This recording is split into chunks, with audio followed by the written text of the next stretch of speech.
The sounds of indigenous instruments like umkhube, uhadi and isidolodolo. This is how Madosini became famous. One of her famous songs titled Uthando Luphelile.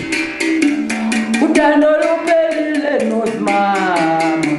Uthando luphelile nos mama. Ulelo kuhamba.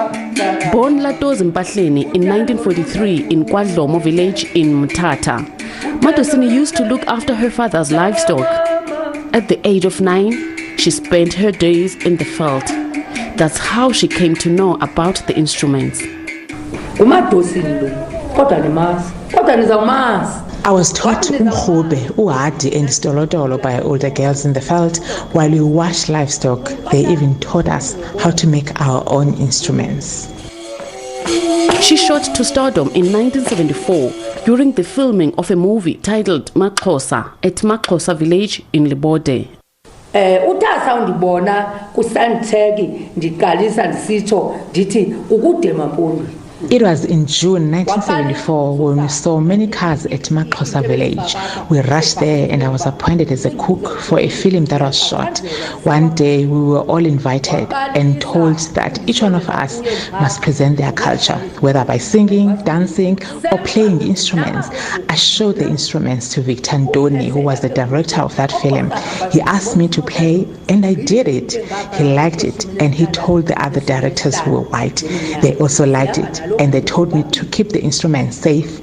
They said they will record me, and that's how I started singing. Since then, she has never looked back. She's been around the world singing and playing her instruments.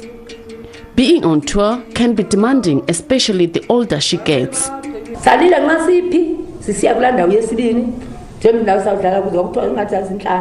We were on the way to our second venue of performance when I fainted. I first went to the bathroom and I felt a burning sensation in the stomach. It then went up to the chest and I felt weak. I crawled to the door and I called Pedro.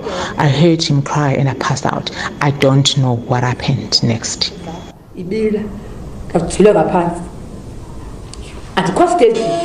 Although she has sung her entire life, her career has not been lucrative and she lives a simple life. We wish that Madosini can be supported by our government because her music is not known in this country. She's more famous overseas. We don't know why is that. She must be supported.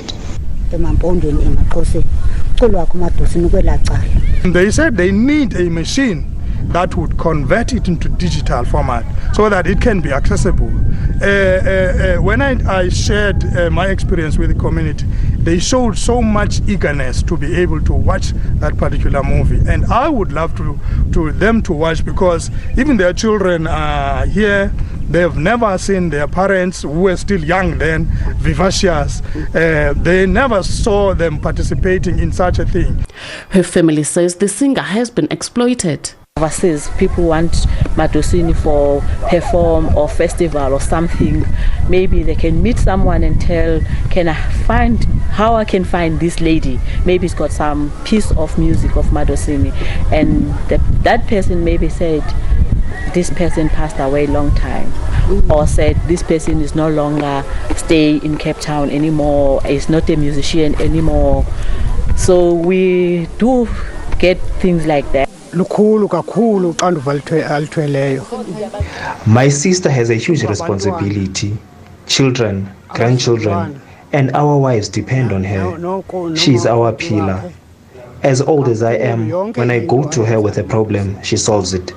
She's our matriarch. I can safely say all of us in this family depend on her.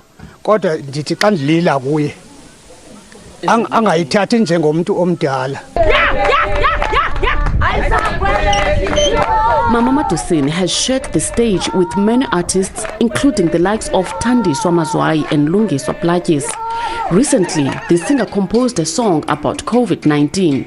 She was also infected by the virus and has recovered.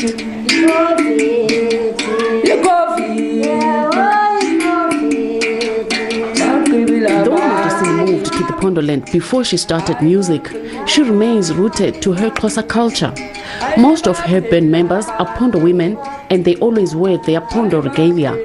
But Madosini sticks to her Xhosa regalia. Mama Madosini's wish is for the legacy of her music to be preserved for generations and generations. She wants to open an arts academy here in this village. Fundiswa Mhlekude, SABC News, Mkhankato Libode.